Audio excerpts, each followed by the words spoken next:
do you go? Where do you go to? I wanna know. How do you do it, that thing you do? Follow you blindly, I'll be your fool. Where do you go to? Where do you go? Where do you go to? I wanna know. How do you... Hey everyone, welcome to All About the Joy. Hi. What's up? Rick sliming your way in there. Rick, Jeremy, Rick. Howdy, What's up, sir. Jeremy? How are you? I'm well, thank you. You know what? I freaked out because I thought it was past 6 o'clock, but I guess we had just hit 6 o'clock when I noticed that we hadn't gone live yet. So let me put up the chat. I don't know if Mario and Alma are coming because they don't email me back. So I don't know. And clearly they're never on time. I hope they can hear me too. No, I'm just kidding. So we were just talking about, I was going to say Rick Lasso, Ted Lasso, because Jeremy's a huge fan. There he is. Hey, Mario, how you doing? In the I chat. know he heard me. So I guess they're not coming on today, and I'm supposed to know that through osmosis. Rick, have you ever seen Ted Lasso? I think the first season I saw. Yeah. You saw the You're first one. welcome. Hey, Melanie, how are you? Hey, Melanie. So, Jeremy, I don't know if you can see that we have like a live chat going on. So Yes. people will come in and say hi and stuff. Okay, I just want to make sure. Just because the vibe.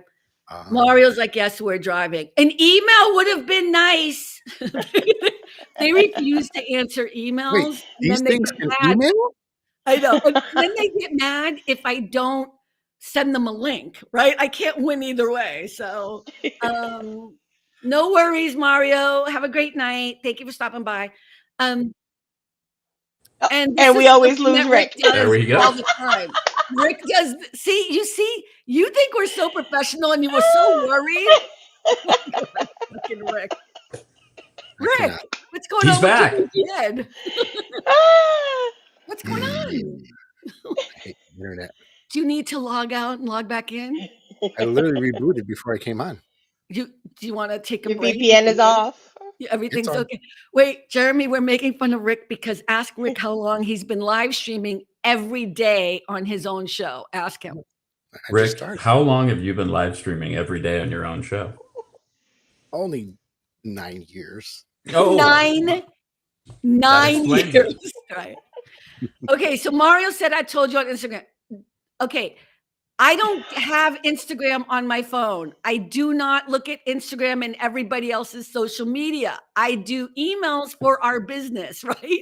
So I can't be going out to everyone's individual social media to find out what your answer is. Thank you so much. I appreciate it. No big deal. You know I'm annoyed right now. So, okay, I want to talk about you, Jeremy. oh, my favorite topic. Not really.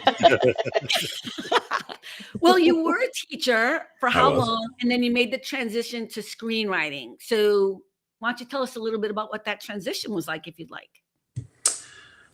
So when I was 5.5 years old, my parents, God. hand in hand, took me to see Star Wars. And when I walked out, I I like this story.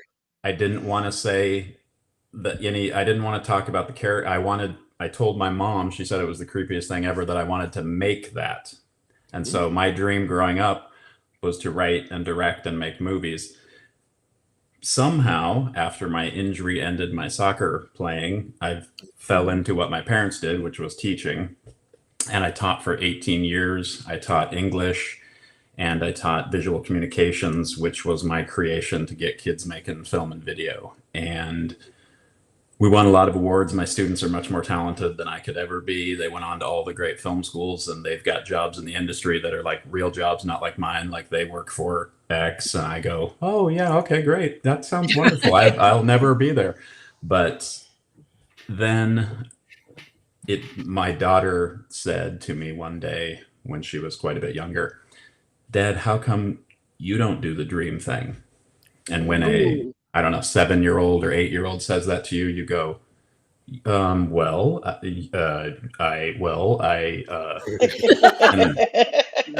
Mouth's sounds big. about right. so I took the leap into being poor.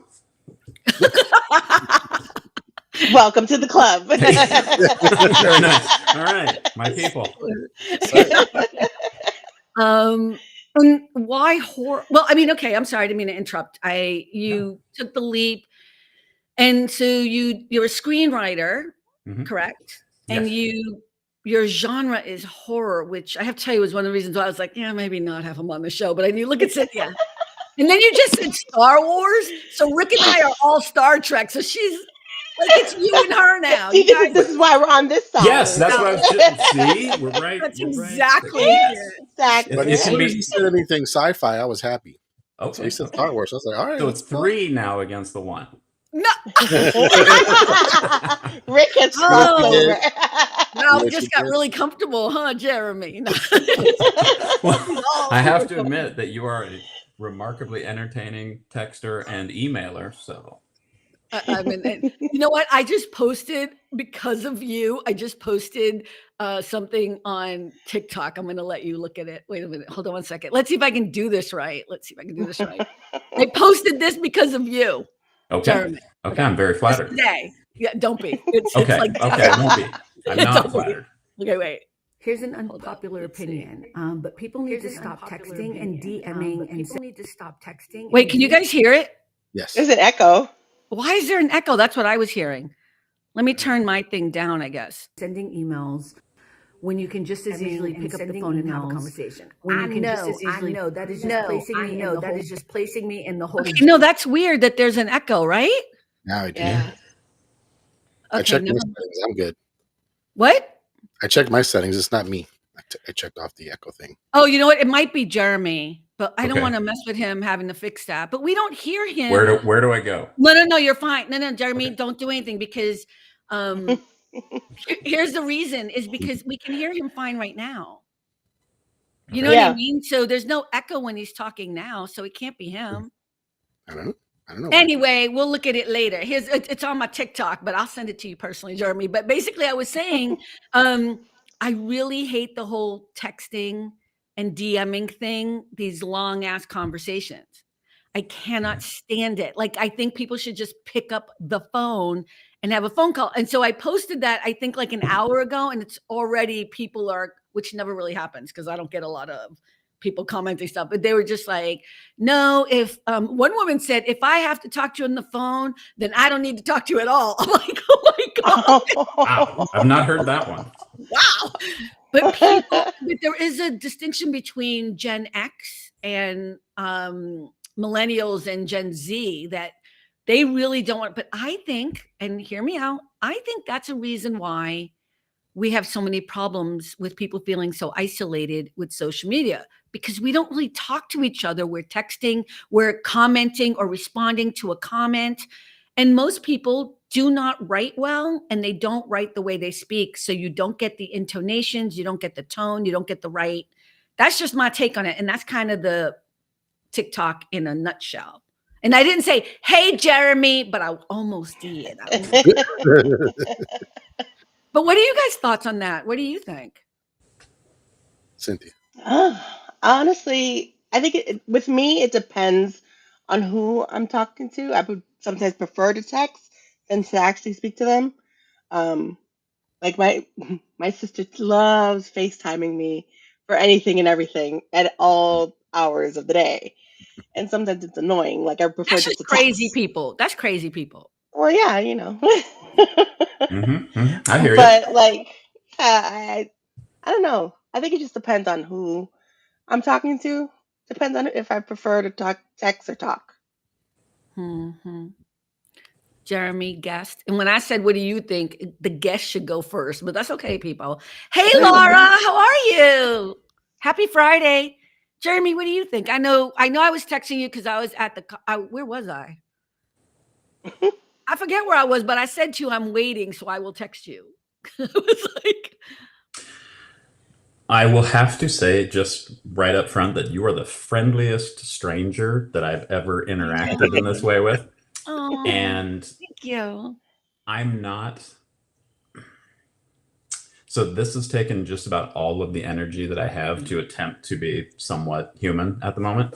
Much more comfortable making my own world than I am in the real world. My daughter is 19 and she is the child that you read about. If you put a piece of tech in front of her, it must be like like osmosis, like Cynthia was saying, and you were saying, Carmen, she just picks it up and goes, oh, and it's all great. And I go, yeah, that, because, Right. and I don't have a huge circle of friends. I'm pretty insular, and so I don't spend a lot of time texting, which is probably your Carmen's going, really? What? Because I was like, wow, this gal's really cool. And I'm going to, wow. And so I started doing all this, texting, which I'm not a text guy. And then, email is much more comfortable for me because it's more of a writerly feeling, Right. because most people send me texts and I do this. I don't know if you can read that. Backwards. It's backwards. Okay, but I am silently correcting your grammar because that's what I do as Oh, an English that teacher. is horrible. That's me as an English teacher. So I did say to you a couple times, Yes. I wrote I'm sorry, I used the wrong Yes. word or something, and I didn't even Yes. realize it, but I do that anyways because I always feel horrible. Yeah. Now I'm curious about Rick, because Rick, the last time I watched the show, Rick is like the master of actual listening, which I still have to kind of learn, but he is like the master of actually listening. I listen. That's good. Go ahead. No, I'm not gonna lie. I do prefer to text, just because it's quick. I don't have to stop what I'm in the middle of doing, because like that's why I'm glad I don't have an iPhone, because I ain't got no FaceTime. I like Marco Polo, which is similar, but you record it and then send it. It's not live. You don't have the person live. Yeah, it's like WhatsApp way for better. people who don't know, or Yeah, Okay. so much better. But yeah, I'm that way. I mean, with the older generation, they don't want to text, they want to talk, and I understand that. Like, if your mom's not going to probably text you. If you still have your mom, honestly, she's not going to text you. She'll be like, call me, what are you doing? But there's also times where, and it's a genuine friend. There's like one person I'm thinking of in particular. When I see that name pop on the phone, I'm like, oh, this is going to be an hour conversation, and it's literally an hour or more, and I'm like, Yes. bro, I got stuff to do. okay, but what if that's somebody? Okay, I'll shut up. Go ahead. I'm listening. I'm listening, I Jeremy. love him to death. I love him to death. And the hilarious thing was the other day, he goes, I was asking about his mom. Oh, I was talking to her, but gosh, she talks so long. I was like, you did not just say that to me. You did not just say that to me. I didn't say that to him, but I thought that in my head. But oh my gosh, yeah. But I think the problem too is now, because we do text and all this so much, the social skills are just not there anymore, because we don't know how to talk to actual people face to face. It's like makes very awkward situations. Yeah, it's a different world. So here's what I'm going to say though. I think it makes it worse I love that you're here, Jeremy. It's one of the reasons why I kept asking you to come on, because you said you didn't want to come on, or you would think about it, maybe sort of. And I could read and I was like, I don't even know this man, and I'm going to screw myself over, but I'm going to invite him on. I even sent them all pre-emails before I sent the general email, be like, okay, here's what's happening. And I was like, I don't think the motherfucker's going to come up, but if he does, but I didn't use the MF word, but I actually think it's good to push yourselves to, to not be so isolated.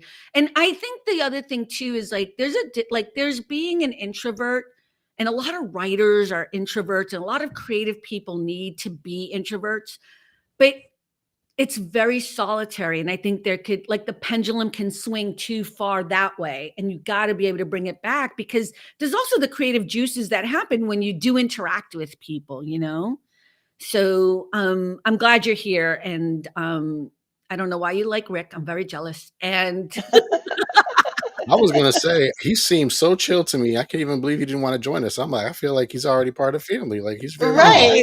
That's really nice of you to say. I appreciate that. okay, this is my show. I didn't call him family. No, I'm just kidding. I'm still messing with you. You did though, family, bro. Whatever. Wait, we'll say bra. Who's that guy that God. Bobby Shaggy. Bobby.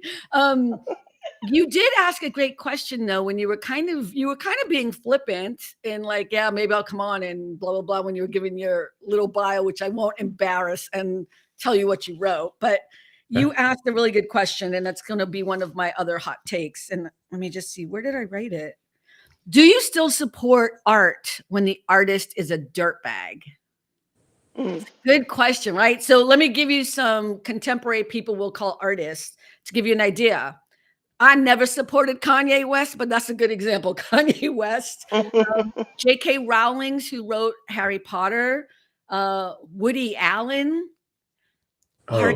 Kelly. I know. I'm just, this is what we're saying, right? We're talking. Okay, I'll tell you one I struggled with. I'll go down the list, but the one that I struggled with was, I was going to say Kevin Bacon, but it's not Kevin Bacon. It's No, Kevin please Spacey. don't say this. It's not Kevin Bacon. Kevin Bacon's fine.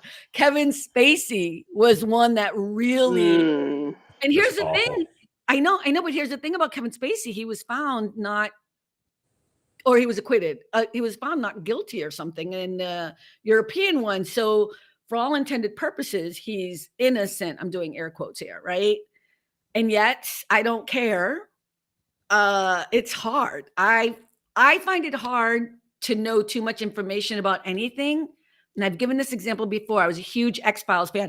Oh, that's how we connected, Jeremy. X-Files. Yes. Yep. Right. We're talking about X-Files. That's how we connected on LinkedIn. Okay. And I found out way too much information about, we all did, because Mulder, David Duchovny, was in negotiations, and because he wasn't getting more money per episode, he decided to leave the show. And I remember I was like, I did not need to know that information. And it ruined the show for me after that. So that's not even like a sexual bad thing or whatever. That was just like, even that makes it hard for me to love the art. Just being honest. What do you guys think? It's a tough one. I mean, because like you said, I mean, with the whole Kevin Spacey thing, that's different. But with David Duchovny, I mean, if he's just asking for more money, doesn't necessarily make the show bad. No, but having that information took away from the character that he was playing at the same time. And then you know that there's this fighting. I mean, that's why I'm saying it, right? He's fighting. Yeah. And then you're still watching the current episodes, and it takes a little bit away from it. And then you're like, okay, I don't want to watch the show anymore. Because he didn't leave because the character was written out of the show. You now know he left because they didn't pay him enough money, and there's a whole fight going on with the studios. So now I don't even believe the writing. Does that make sense? I mean, that's just me, but. Yeah, no, I get what you're saying. But I mean, you think about it as a regular job. You would leave a job if they're not paying you what you're worth. Oh, I'm not questioning that. I'm saying the art, right? So the question is art. Do we still appreciate the art, even if the artist is, I said a different word, but Jeremy said dirtbag. Yes, you did say a different word. Yes. Mm-hmm. Okay, that's a tough one. Rowling's, or I don't know if you know what happened with J.K. Rowling, who wrote Harry Potter. So no. J.K. Rowling's, in a nutshell, how do I say it without trying to be as objective as possible, has a problem with transgender people and has been very vocal about it. Now, whether you agree or disagree or don't have any feeling whatsoever about transgender persons, my problem with it is all of her books are about somebody Harry feeling like an outsider and not being accepted. That is to me, right. I don't even care what you think about transgender people. There's such hypocrisy in the character that she created that we all fell in love with, that goes through that same exact feeling of feeling ostracized, not loved, not cared for, thrown. You know what I mean? And has to find his people and whatever you want to do. I'm trying to make like a lot of the characters went through that. Yeah, a lot of the characters. So then she talks about people who are suffering in this way in such a negative light. Yes. Now I'm angry about the books. Yeah. My daughter. I agree with you. My daughter's she grew up. So I discovered, quote unquote, for the high school that I was teaching at that time, I discovered the Harry Potter books, and, I'd read just little things about, it was over in England and it was, a big deal there, and it was coming to the US. And so my daughter grew up with them and was a huge fan, and she read very early and just loved them, absolutely loved them. But she's also the most impressive ally that I've ever known of. And her thing is she's a tender flower when it's about her, but when it's about other people, she is a tigress. And her take on J.K. Rowling is that she has been creating or rewriting her own books online. And it kind of goes to what we were talking about earlier, as well as this topic. She's been, suddenly Dumbledore is homosexual. There's nothing in the books that specifically says that, but she's making these comments now. No, I meant him to. He is homosexual. I don't care if he is or not. He's a great character, except that my daughter brought it to my attention that he really does screw Harry over in a great many ways. And so I had to go back and reread and go, oh, yeah, wow. But, well, I had a fight with Juliana about this. But go ahead, about that he's, anyways, go ahead. That's a whole other thing with Dumbledore. We'll talk about it in another episode. But go ahead. But Cynthia's point is an excellent one, that so many of the characters go through so many things, and we can imagine whatever we want to imagine it being, in the magical world. But when she has come in now and completely trashed, that's what she's done. She's trashed this segment of humanity that are some of her biggest fans. Yeah. Some of the reason that she's the wealthiest woman in England. It's mind-blowing to me that you would come into your own audience and go, well, I'm going to start picking and choosing who's cool. And, I have a difficult time talking about her. Yeah, no, but I'm just using it as an example. There are so many artists you can use, Yes. I argue with, I think it was, I don't know if I argue with Mia, but Mia will never listen to a Michael Jackson song ever again the same way. And I'm, I love Michael Jackson. Yes, I grew up on Michael Jackson. And for me, that's where it's kind of like, okay, here's my problem though. Like after he dies, that's when these kids then do the next step of coming out and telling their stories or whatever. And I know they did it before, but he was found not guilty or acquitted or whatever. It's like, you're doing this to me again. You know what I mean? And I can't fight and argue with a dead man. Like that changes it a bit. You know what I mean? So, but I'm mad because they've ruined all of his music for me, because I'll listen to it, I'll enjoy it. And then I'm like, fucking Michael, you know what I mean? Like, what were you doing? Rick, I'm curious. I mean, I don't understand why anybody would alienate anybody for any reason. That's like, if you want somebody to hear your message, what are you doing? Oh, you're talking about J.K. Rowling, though? Or anybody. Like, why would you do that? Like, that's crazy to me. If you want somebody to listen to you, why would you alienate any segment of the population? That's just crazy. Yeah, I think I'm not defending her by any means, but if we step in her shoes for a moment, I think she thinks like so many people who have issues with transgender people, they really believe they're trying to save society. Like, I think she thinks she's telling, like, I think what I hate about it the most is she is telling women what a woman is. You know what I mean? And I'm like, bitch, you're so confused. Like, I get so angry because she's being hypocritical in her verbiage as she's trying to save us women from these beings. And it's so and she's so smart. I think that's the other thing too. Like, she's so smart. I mean, I have given the Harry Potter books to all of my godchildren. I have 6 of them. Well, 5 of them we're going to say, because 6 was way older before I got into it. But Andrea and I used to go to Dutton's bookstore and wait in line with the kids to buy Harry Potter. So I was a huge fan, and I love all the movies,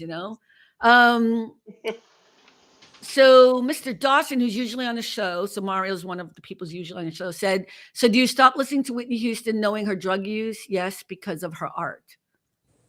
I don't think her drug use affected me in any way. Like, I felt bad for her, and I was angry with her for dating, what's his name? Yes. I don't blame him either, because she was a strong woman. She could have made whatever choices. Drug abuse is a very difficult thing, and is a disease, and is I think that's a different ballgame. If you're hurting somebody else, I have a problem. You're hurting yourself. I'm sad and heartbroken, but Whitney Houston's on my playlist, so that doesn't affect me at all. I would probably be more upset with her because she married Bobby Brown. You know what I mean? Like, I was more upset about that. So I wanted, if I could real quickly. Of course. Laura Wall, earlier, she pops in this comment. That is true. Laura, I'm sorry. Go ahead. Yeah, go ahead. Young people don't know how to communicate. And I have an excellent, I can back her up on this. So many of the people who, when I made my film, many of the people who worked on my film were former students. And one young man who is an exceptionally talented editor and edited my film, I had him in high school, and it was right at that time when texting was blowing up and you still paid for each individual text and all those things. Oh. He was much more insular than I am. He got his first girlfriend, and his sister, who was a very close student of mine, his older sister, told me that they sat not quite touching with a movie on the couch, like many of us remember from our younger years, except they wouldn't talk, they would text, and they were right next to each other. Oh my God, that's weird. And when I heard this, I didn't want to judge this young man who's like 15 years old at the time. But in my head, of course, I'm going, what? What are you, what? Yeah. She's right there. You're what? Fast forward, he's a huge tech master and works and makes ridiculous sums of money and is right down, across the Golden Gate Bridge from me and in San Francisco, and he's ridiculous, just unbelievably successful. And yet when we sat and he, because you sit with your editor, when you're the director, you sit right there and you spend hours and hours and hours and hours and hours with a person. He had grown so much though. He was, he had a college degree and he had grown so much, and he was much more comfortable to sit with than it had been when I was his teacher in high school. And yet almost all of his other relationships, he was still with the thumbs, and he was a text guy. Yeah. It's a new age. Let me just answer Mario. Mario said, but Bobby didn't introduce her to drugs. Her brother did. I love Whitney still. I didn't say Bobby introduced her to drugs. I understand. I just don't like Bobby Brown for her. She could have had any man on the planet. Any man. Okay. As a woman, I was like, any man on the planet. Any man. And we chose Bobby Brown. I grew up in Boston, Cynthia. We know. Yes. We know New Edition. You know what I mean? New Edition, you put on the block. I know more than I need to tell you. You know what I mean? So when she was involved with him, I was like, oh, hell to the no. You know what I mean? So that's my problem. And I don't care if somebody introduces drugs to you. You do not become a drug addict because somebody introduced drugs to you. You become a drug addict for a whole other reason. So it doesn't matter who introduced her to drugs. It was an unfortunate, sad, horrible situation, and I'm just sorry she's gone, because that was a talent. You know what I mean? So but yeah, I'm not surprised that I think this is the way people communicate with each other is, they're right next to each other and they're texting each other, and I think that's bad, but then I think that makes us old. I don't know. I was going to say, as a 55-year-old, that just seems baffling to me. Like, they're right there. They're right there. It's less effort to open your mouth and go with your thumbs and plus you get inflection and all this stuff that goes with it, with you can't get in text. Yeah, but what do you get from texting someone as opposed to talking to them? You don't have to deal with all that. Here's my take on it, and Rick, I'm going to come talk right back to you. Here's my thing. I'm right next to a young woman. That's the only reason I went to high school. I was a good student. I was a good athlete. But the only reason I showed up every single day is that there weren't any girls my age at my house. So I went to school every single day. I was never absent because there was going to be a girl there, and I was going to go and talk to girls. And if a girl had been, again, this is his older sister, and sure, sisters say whatever about their younger brothers, but she was like, they're like this far apart, leg to leg, butt to butt, and yet they're texting. Well, if I'm texting, my hands aren't going anywhere that I really want them to go. And so I'm like, what are you? But I didn't say anything. I held back. I was like, okay, man. But I Sometimes mean, I wonder if they're doing that because they know other people are in the room and they don't want anyone else to hear their conversation. Good point. Good point. I've I done that. mean, I've done that. I'll admit that. I've done that. Okay. I would say that could be possible, but it's all the time. I have people at work who text each other and they're in the next office over. And I'm like, if you're going to text me while I'm here, I'm not answering them. So again, well, I mean, we're in the office. You can Right. walk your ass over and ask me a question, or you can send me an email and I'll read it at my own time. But my thing with texting is it's immediate. If you text me, I'm going to look at it. Yes, I could respond later, but I'm probably going to respond right away because you text me. You know what I mean? So that's why I get annoyed with the whole texting thing. I'm going to stay old school about it. And here's the thing, there's so many comments on that TikTok. It was so funny. I'm like, man, people are really angry. You know what I mean? But there's an even amount. Some people are saying like, yeah, I'm the same way. You know what I mean? But my friends, like Mia and Andrea, like my best friends, we don't talk all the time.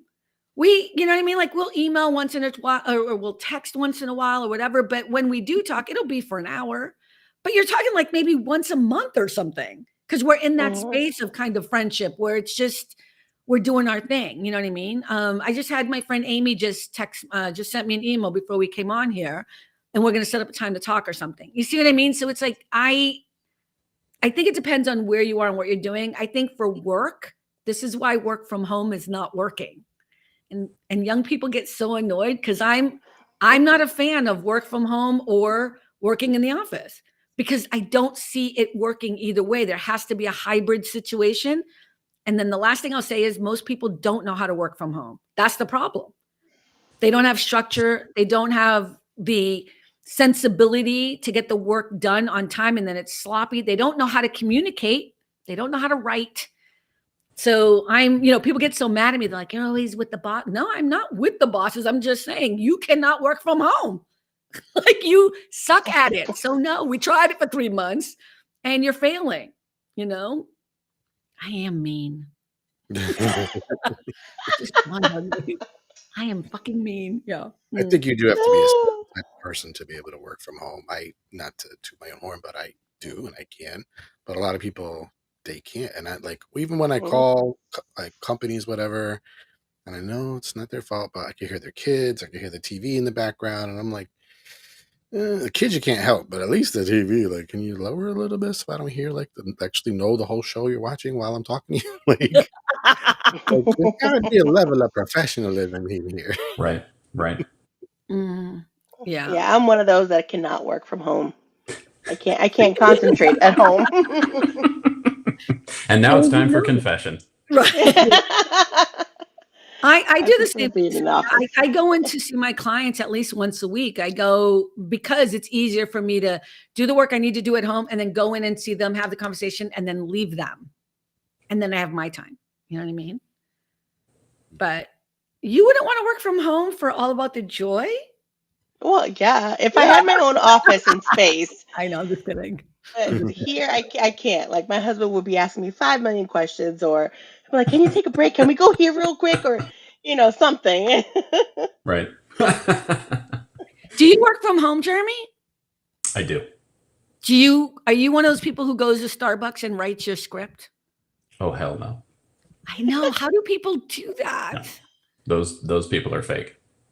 Are they? Okay, here's the thing. So I never go into a coffee shop because I drink my coffee in the morning and then I'm done, right? I have my little drip coffee here.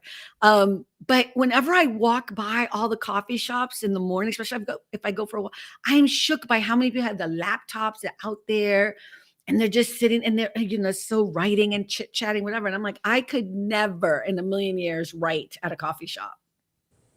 When you are in LA and it's endemic to Los Angeles, there's a bit of it in London now, and a few, now that we're fragmenting and it's not just Hollywood and we're starting to have, scenes in North Carolina and, on and on.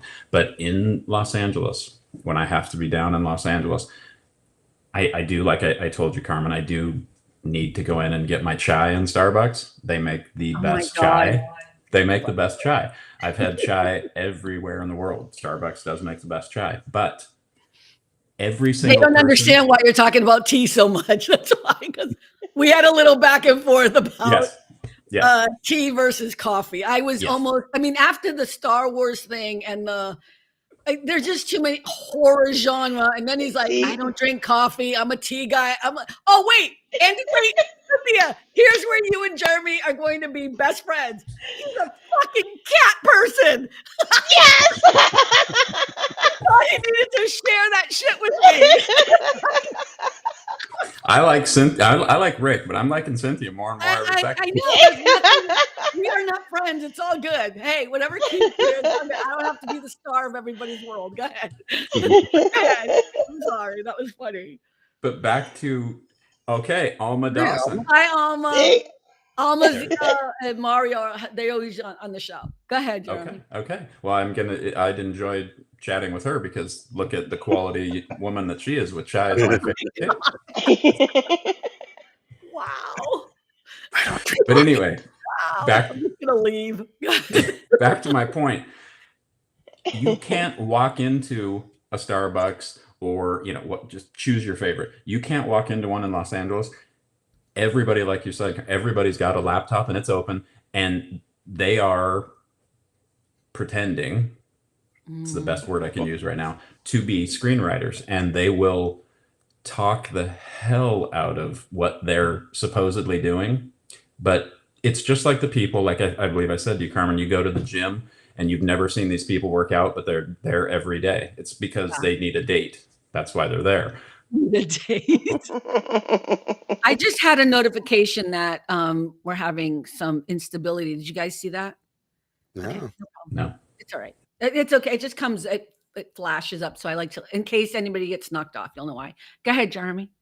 No, and I'm not saying that some of these people may not be talented, but they are wasting their time because all they do is go in there for the socialization portion, and then they want to talk to you and they want to tell you, and you're just some guy like me standing in line, and they're going to start pitching you. And I'm like, I am no one from nowhere, and you don't know me, and I don't want to hear your stories, and I'm not an agent, and I'm not a producer, and please step away from me. But even if I was, I wouldn't talk to you if you come and pitch me at yes, Starbucks, dude. Exactly. That's how you get yourself blacklisted. That's right. People are like, this guy's name is going on the list, and he's never getting anywhere. Right. It's true. It's kind of like runners. I don't know if you guys ever notice this, like people who go running and then they get to a stop sign and they're like, most people who are really running, they will just stop and take the rest and wait for the light and then go. But I always laugh at that because I'm always like, I'm hoping that the light is red so that I can take a damn break. You know what I mean? Like, I'm always pissed when it's still and I can go. I'm like, damn it. Yeah. So kind of the same thing. So can we talk? Oh, go ahead, Rick. You were going to ask a question. I felt it. I was going to say, for people that maybe don't exactly know what screenwriting is, could we explain? Certainly. So in my opinion, everything starts with the idea, which needs to be translated to the written word, because unfortunately, we don't sit around the campfire very often and have great storytellers weave magic for us. I love not camping personally. I'm the guy who's going to be in the hotel. I love not camping. But the part that I like would be sitting around and telling, sorry, Carmen, ghost stories around the campfire or family history. I love to hear stories about family history. That's important to me. We don't do that much anymore. And so the art of the 20th century, and we're changing now in the 21st, but the art of the 20th century, the first half was the novel, and then we transitioned to the movies. And the screenwriter is the person who makes the words happen on the page, obviously, that then the army that it requires to make movies, then they take that vision and they sometimes tear it up and they sometimes love it and they sometimes massage it and they sometimes change it. All these things happen. But that's what people who say they're screenwriters are trying to do, is write something for a screen. And now we can write for computer screens and we can write for phone screens. But originally it was for the movies, and then it became television. And Right. And to be specific, it's dialogue. So mostly, right? You tend to write a lot of, well, maybe not in horror films, but you do. I'm just kidding. You write dialogue. So you write the words that a character is going to say who is pushing the story forward in every single scene. So you are not wrong. Dialogue is thank you, since I've been in this business for 30 years. Dialogue is very important. I believe everything needs to be short and sharp in screenplay writing. And so I really like to, what people usually compliment me on is my mood setting. And you have to do that and be really punchy and short and sharp, like I said.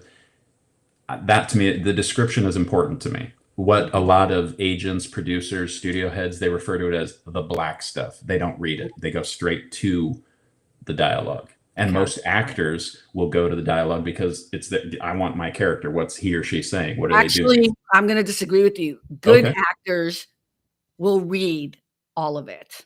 Good actors don't skip to the dialogue. Absolutely not.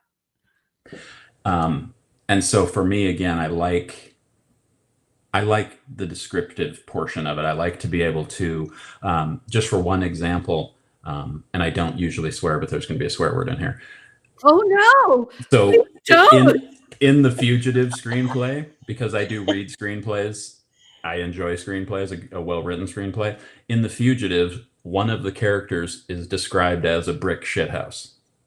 And that says everything I need to know. I can see this character on the page now. I don't need brown hair and blue eyes and handsome. Who is that in the Fugitive? It's one of the he's a member of the team of the U.S. Marshals. He's one of the U.S. Marshals. Yeah. I'm trying to figure out which one it is, but that's a good description. Wasn't it Tommy Lee Jones was in that? Was he one of the Marshals? And Harrison Ford. Yeah, he's the head. Tommy Lee Jones is the head of the Marshals, and then Harrison Ford is the fugitive off running. Yeah. That was a good movie, actually. Yes. The format. It's not like a novel. The format has to be totally different because everybody's got their individual parts. And the thing is, too, like, I can't see the vision you see in your head, so you have to be able to put that on a paper so that everybody can grasp that vision. Yes. But it doesn't always translate the same. So the writer, I mean, that's where you see kind of the conversations that go back and forth between the director and the writers, and just trying to make sure that the vision that was written is also the vision that that director is, and everyone else, the editors, whatever, are trying to portray. And that's always fascinating as an actor, because you want to do justice to the screenwriter, but you also have to bring it from yourself. And how do you meld those two, right? You can't fake being authentic in the character that you're trying to develop, but you want to honor the screenwriter. So it's fascinating. Alma just said that was a great book turned into a great movie. That's true. Yeah, I never read the book though, but I've heard that a million times about The Fugitive. What do you hate about the screenwriting process? You made a really good point earlier, and I do live in my head far too much. I do not interact much with the outside world. And so again, I think most screenwriters would tell you that, I think most writers of any kind would tell you that the art is what you're shooting for, and the business side is hard. It's not something I'm necessarily good at. That's the acting too, though. I mean, I love acting. I was a performer most of my life. And the reason why I'm not acting today is because the business part of it is hard. And I don't mean the business part that I actually handle for clients. I mean, the business part of networking and getting your foot in the door. It's really, really hard. And I think that's the same. Jeremy, I don't think you knew that I was an actor, but I am. And I actually picked up on it through a couple of the things you wrote. Oh, okay. He researched me. I did. I know you told me. Because I researched you first. So. Yep, you did. You did. I think one of the things that's really interesting is that people don't understand how hard you can be talented as all hail. I know a lot of people who are extremely talented who are never going to work as actors in this town. And that's not to be mean. It's just because it's hard. It is hard the business end of it is hard. And that doesn't mean the business end like, oh, when I get the money, what do I do with it? No. The business end means not the art of what you're doing as an actor or as a writer, but actually being able to find the right people to talk to get your thing looked at, or to get yourself an actual legit audition and to move yourself through. That's the part that's extremely hard, and I'll tell you all right now, because I do want to promote this. Bruno Amato, who's a friend of mine, he's probably going to come on the show. I don't know. He is, I think I told you all, he's on a show right now that just came out today on Hulu called Mid-Century. Oh my God, I can't remember it. Damn it. It's on Hulu, and it's kind of the new Golden Girls, but it's all gay guys, and it's hilarious. And it has Linda Lavin in it, which you guys will love. May she rest in peace. It's, it's like yes, I see the preview. Matt Bomber? Oh, I know that. Nathan Lane. Yes. Lane. Okay. Nathan Lane, who I love. But Bruno Amato is in it, and he's a great example. He was an iron worker, and I met him before he became an actor. And the hustle he has done, and the amount of credits he has, and he's on Abbott Elementary, and he's on so many shows, and now he's on this show as well. He's on episode 2, by the way. I just saw that today. But that took a lot of hustle, right? And it's not just about talent. It's about the hustle part of it. And that's the part you really have to have cojones. I don't know how else to say it, but you really have to have the ability to deal with not just the rejection of your art over and over and over again. Like, that would be bad enough. But being rejected over and over again, and you haven't even gotten yourself at like a studio audition, you know what I mean? Like, you haven't even gotten, it's a tough job. And I assume that's what you're kind of talking about, that part of the business. I have to make a point here, and I have absolutely zero idea what Rick and Cynthia do, but both of you, Carmen, and this is a compliment. You do strike me as an actress. Rick and Cynthia both are such focused listeners that I would say they're writers. I don't know what you do, but I would say they're writers, because I spend a lot of time listening, because I'm trying to steal. If you're a good writer, you don't borrow, you steal. And I'm trying to steal people's conversations and their thoughts. And I said this last time, I was like, dang, Rick has the active listening down. And Cynthia, the same thing. I mean, Cynthia's so gonna crack up when he learns what you do. He's gonna be like, "Oh my God!" No, I'm just kidding. Like, we have to scare him. Don't tell him what you do. Either one of them. But again, total outsider. But both of you have the look. You seem to be. I'm listening. I'm taking this all in. I'm figuring. I'm thinking. And unfortunately, we overthink a lot. But I mean, that's just coming from me. I could have said, "There's an actress sitting there, and there's 2 writers sitting there." You're not dissing me at all, right? Like, I'm not trying to. Yeah, thank you. When I made my film, I was really fortunate to get some excellent people, and they brought the words to life. I'm actually not an actor in like real life. Like, I'm a pretend actor. I'm actually a consultant for a lot of people who work in this business. You know what I mean? Like, I think that's what I'm trying to say is, it's just a really hard business to get into. And unless you're willing to, but I know people who are also have taken all those chances, like, and living in their car or whatever. And it's like, at some point you have to make whatever decision you have to make. You know what I mean? But not everybody gets their foot in the door in the way in which you think you're going to make it. You know what I mean? Yeah. Cynthia works with dead people. Look, he's freaking out. And Rick is a religious person. That's not my work, though. Work. Okay, but that's not your work, but that's your thing. I'm not actually an actor, but he's like, I knew you were an actor. Come, like, so you are a Jesus. You're like a. What do you do, Rick? Like I don't know what you do. Well, I do sales for a medical supply company is my job. And then for fun, okay, my job is not religious broadcasts. Yeah, he does religious stuff. Yeah. And I work in pathology. Yeah. Wow. With dead people. That's good. So Rick, one of my very best friends growing up, was full scholarship superstar guy for the Washington Huskies and was big time and was just that like one step away from the NFL when his college career ended.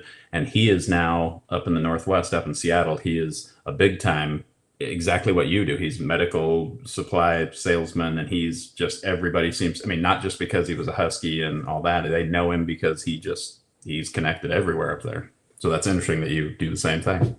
Yeah. I have a question, Rick. Sorry, apologies. Have to break this up for a minute. Yes, ma'am. I just deleted those people, but it's still showing up on the screen, but it's deleted here. That's all I can do, right? So they can't comment anymore.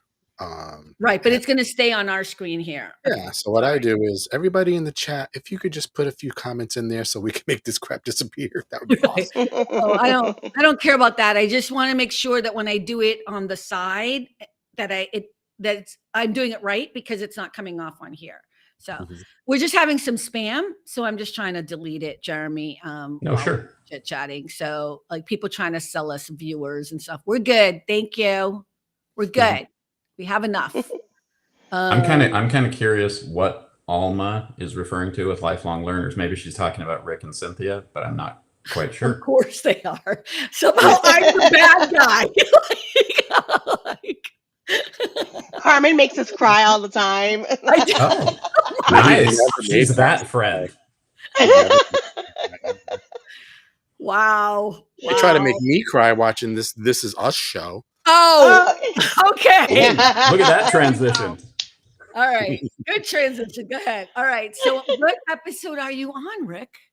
I completed the whole first season. Oh, but you're not in season 2 yet? No, not yet. So you haven't cried yet? No. There was times it was so close. So close. No, you didn't get Season me. 2. I like All of Alma's season comment. 2.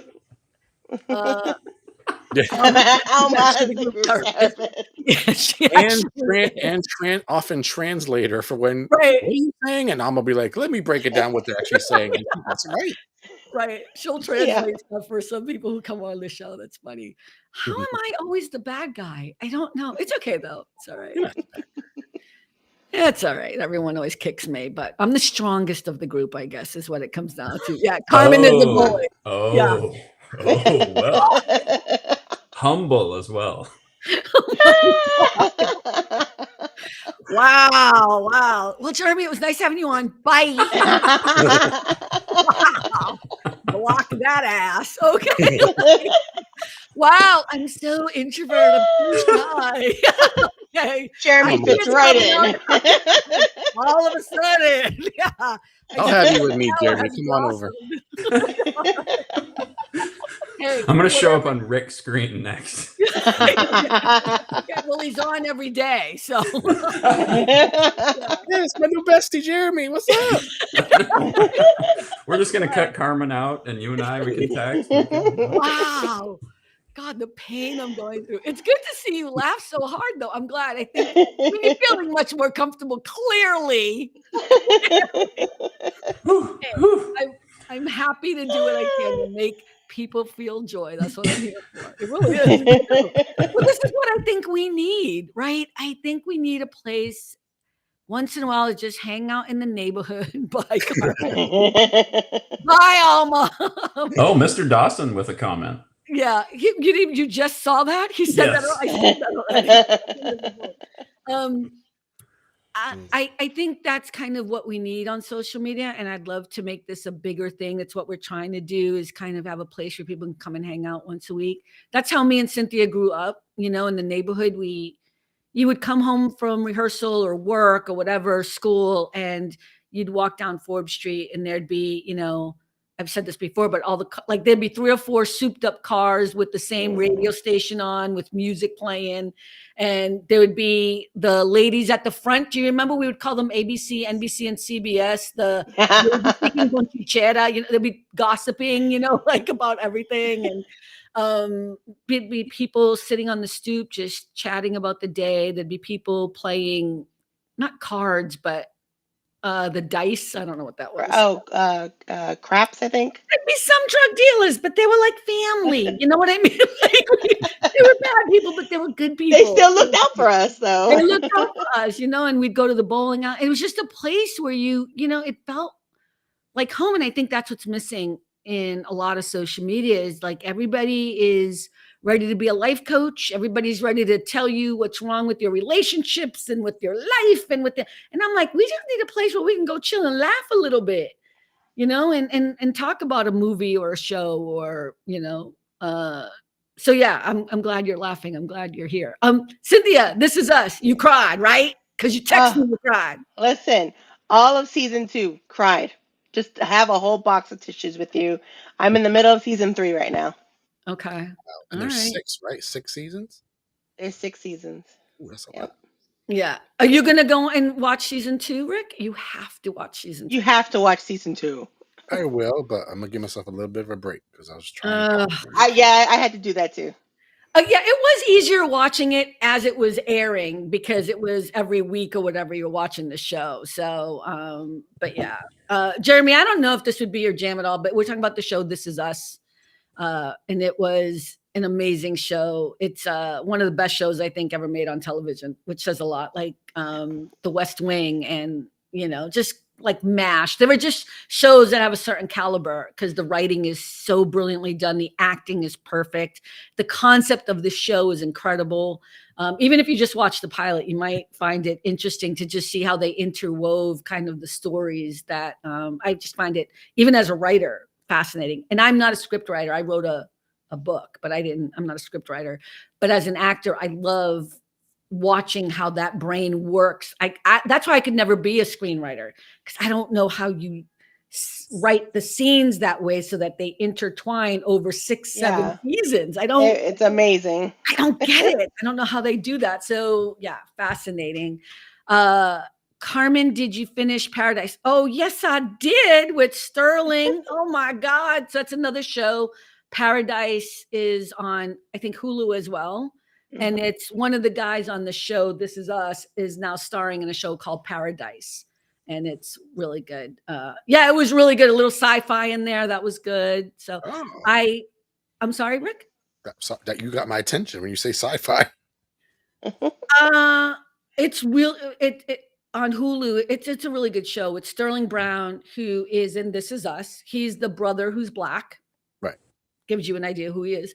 And he is actually starring in this show, and it's so well done. And yeah, I don't know if I loved the ending, but they have a season 2 coming out, so that's really good to know. I will say something because I know Alma and Mario are listening. I was telling Cynthia earlier, I did not like the show Scandal. I've started watching Scandal, and I know everyone says it's like the best show. It's so great. I'm like, oh my God, this is a soap opera.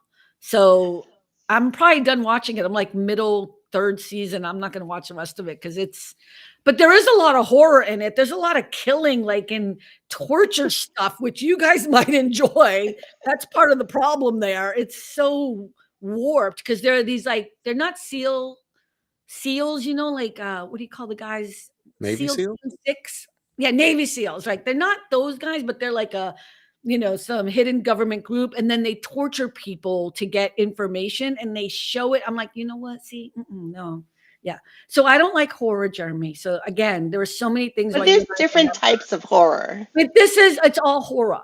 It's all horror. So what kind of horror do you like? Let's talk about the horror that you guys like that are in common. So Clockwork Orange, Jeremy, that's kind of your jam? Kubrick was a great filmmaker, but I prefer 2001 of his films. Clockwork Orange. What was that? Everyone in the room. Carmen. Yeah. Clockwork Orange was really powerful to me when I was a young punk rocker because it seemed like it was punk rock ahead of punk rock. It was much earlier. But I write psychological horror. I'm not a torture porn guy. I don't do that. So like Silence of the Lambs? What would be a psychological horror film? I think that's not I think that's pretty good. I do. I think that's a pretty good example. Silence of the Lambs has a special place in my heart, being the only film considered a horror film that's ever won Best Film. Oscar. Yeah. Yes. And so I don't know what Cynthia prefers, but I like suggestion. I like to, I don't want to see the monster.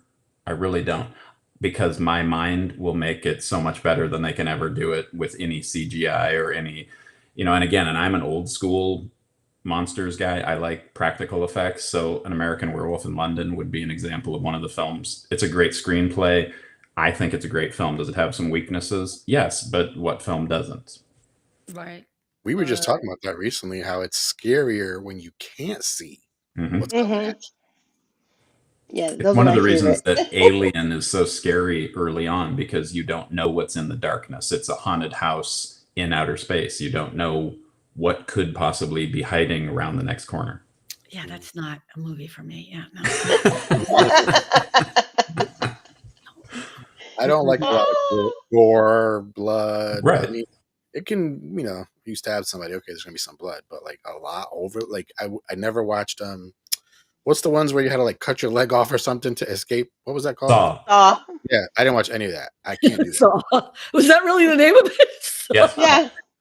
I know you guys are being Can't funny. do that. Stop. No, it's a double meaning. Obviously, it's the viewing, the seeing of something, but it's also, are you going to cut something off? Let me just read what Alma said. She said, I enjoyed it. She's a fixer with love life drama. Yeah.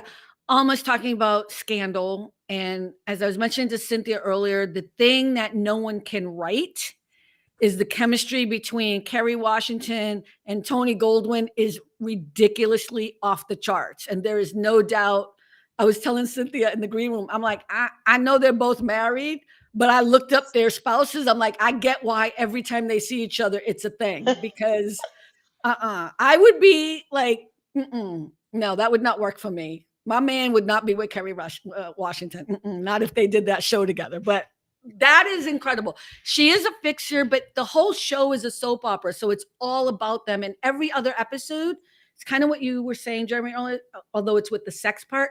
I don't need to see them having sex every episode. Like, I don't even need to see it all. I don't need to see the naked butt or whatever. And it's too much. And it's just, it's a soap opera. And I don't do soap operas. So I think I watched enough of it. And also they show the torture that they're torturing people and they're showing it.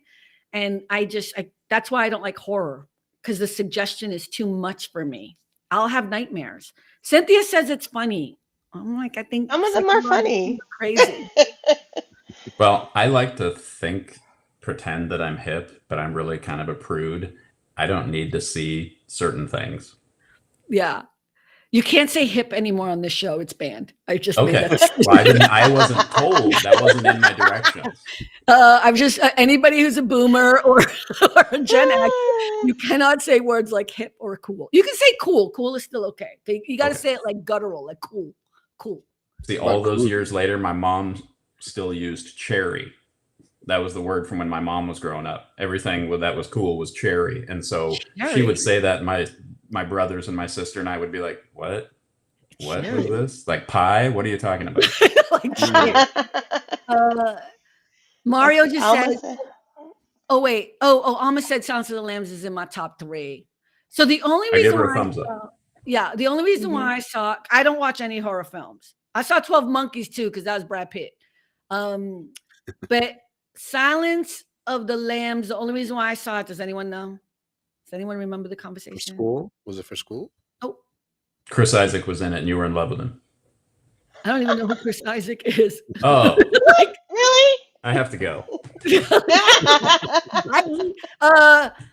No, I watched it because it was nominated for an Oscar, and I watch all Oscar-nominated movies. And I only watched it because someone sat next to me and told me every single thing that was about to happen before it happened. And I still was like this the whole time. Mr. Dawson has pointed out Poltergeist, and the original Poltergeist is a quality film. Yeah. Is this the Steven Spielberg one or not? He produced it. Yeah. A lot of people say he directed it, but he produced it. No, I knew that he had something to do with it, but I wouldn't have said he directed it. But that's the one you're talking about? Yeah, the original. The remake is trash. I didn't even see that. Yeah. I agree. I'm a huge Steven Spielberg fan. Huge. So, Okay, guys. Well, I mean, the hour is over. It is time for me to be my bully ass self and shut this damn thing down since I've been beaten up and hurt.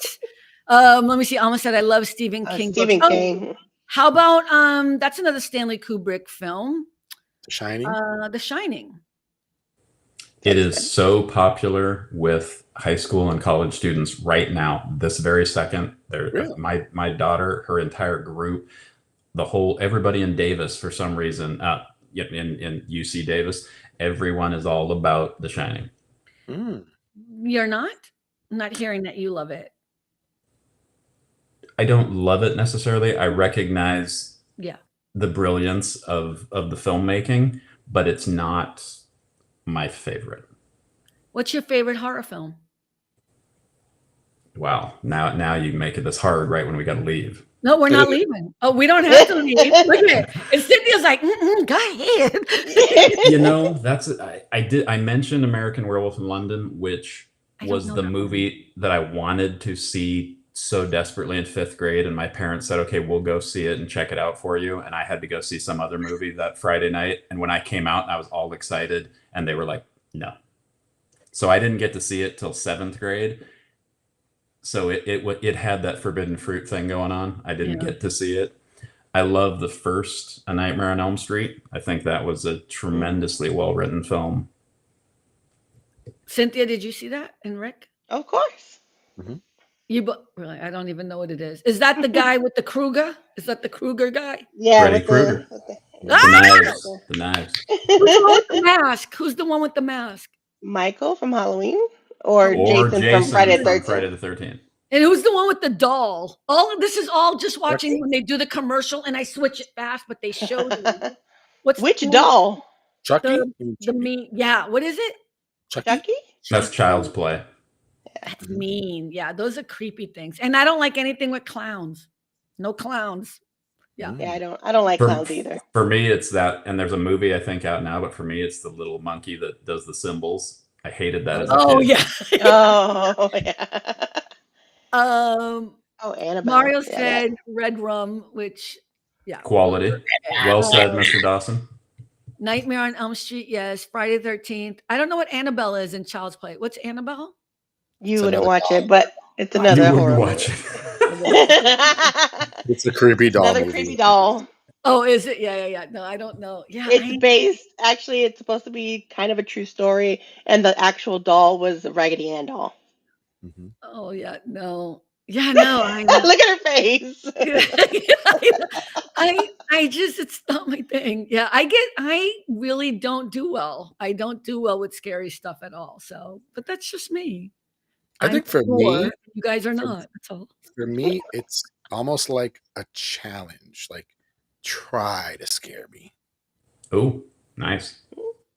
That's really. If you read my LinkedIn self-description, one of the things I say is that I write horror films for people who don't scare easily.